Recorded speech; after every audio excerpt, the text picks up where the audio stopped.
Welcome to Graceful Aging and Movement. This standing track can be done on its own or after you've done a chair Pilates sequence or any Pilates sequence. This is a standing portion, and you can use a chair for balance, either to the side of you, or I'm gonna hold it in front of me, okay? So either way, wherever you want to have your balance, and you don't even have to use a chair if you don't want to. So the first thing I'm going to do is stand with my feet hip distance apart and bring my pelvis directly over my feet. So that's an important starting point. And then from there, I'm just going to take one leg back behind me. So for me, it's my left. So I'll do the left foot behind me, and I just brought my chair closer. And I'm just gonna lift the heel up, and you can see that as I lift the heel, I'm propelling myself forward as if I were walking. So as you propel yourself forward, let's do 10. This is 4. Focus on pushing from the big toe ball, although all the toes are pushing down, and you're pushing from all of them. Try to link the big toe ball of the foot up the back line of the leg into the glute so that you feel that whole line of the leg propelling you forward. And that's what you want to feel when you're walking, that it's not just your calves or your foot, but the whole leg.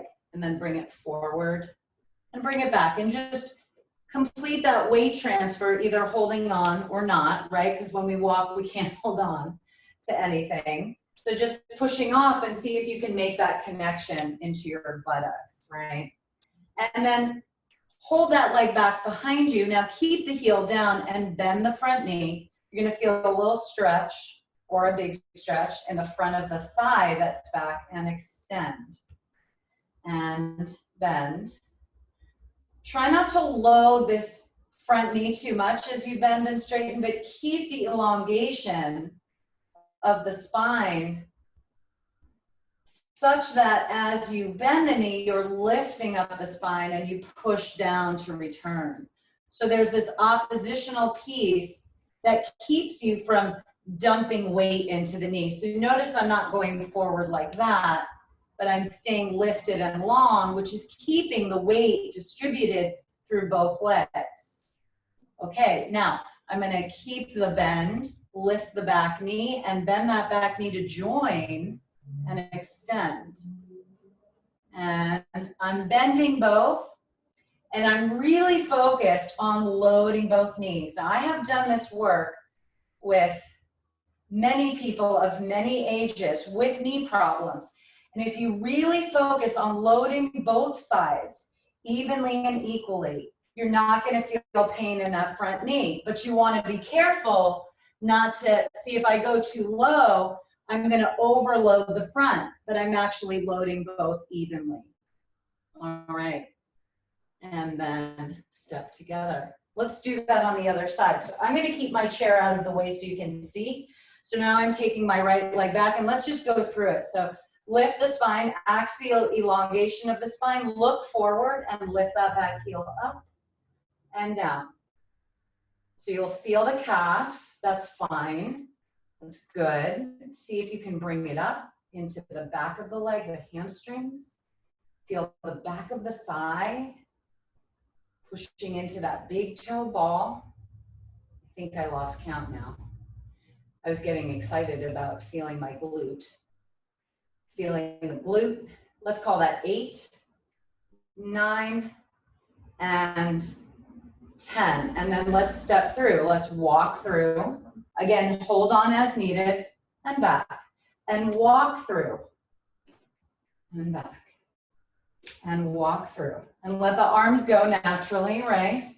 Walk through, come back, walk through, and then end up with the back heel down. Make your stance so that you feel a stretch, but you also feel grounded and balanced. Bend that front knee. And keep the line, right? So there's no tipping forward. We're staying straight. And extend. Inhale. and pushing into the heel. Exhale, inhale, pushing from that glute again in the front. And 5, that could have been 6, but it's always better to do more than less. 6, inhale, exhale, 7, inhale. And if this feels like a lot, then you just back off and you do what you can. 9, don't start talking again. And 10. Now let's keep the knee bent, lift the back heel and bend both, loading both evenly and equally. We lift the spine to lower and push down to come up. Lift the spine to lower. You don't have to do this with your hands and press down to come up. Lift the spine to lower, like I'm pulling myself down, but my spine is staying tall. And extend. So if you can do 5 or you can do 3, you can work up to 10. And you don't have to do the whole sequence. You can let your arms rest down, put your hands on your hips, whatever's comfortable. But again, the main thing is loading both sides evenly and equally. Let's do 2 more. And then 1 more. Hold and step together. Okay, the last bit in the sequence is for the stabilizers, for the outer hips. So I like this sequence, and you could start with this too if you like this better, or skip to this if the other ones feel hard. So here I have my feet a little outside my hips, kind of matching with the outer, and then maybe 1 inch more. Arms are dangling to the side, and I'm just gonna bend one knee, keep the opposite leg straight, and then push back to center. So I'm weight shifting, bringing the weight into one side, bringing it back to both, going to this outside hip and extend. So I'm relying on these hip muscles to hold me, which I also need to do when I walk or when I lift one leg off the ground, right? Which happens when you're walking, you have to lift one leg up. So one leg or one hip has to take hold of the weight for a moment, but we need it to be there. So I want you to feel this up here, right? Up at your hip stabilizers. And let's do 1 more each side. 1 more each side. So this could be enough for you, or we can add the opposite arm. So opposite arm goes forward and extend, opposite arm. And again, once you can stop looking at your screen, just look forward.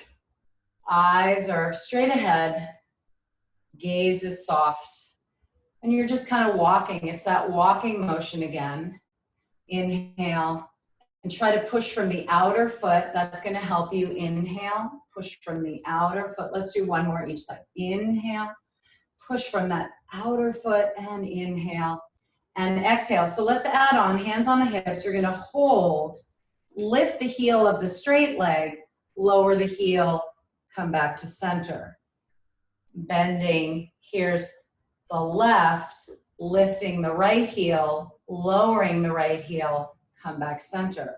It can be very small. I don't have to do a big lift, center, but this is really to get the idea of even more weight on the one side leaving the ground. So maybe you can take that heel lift into the leg lift.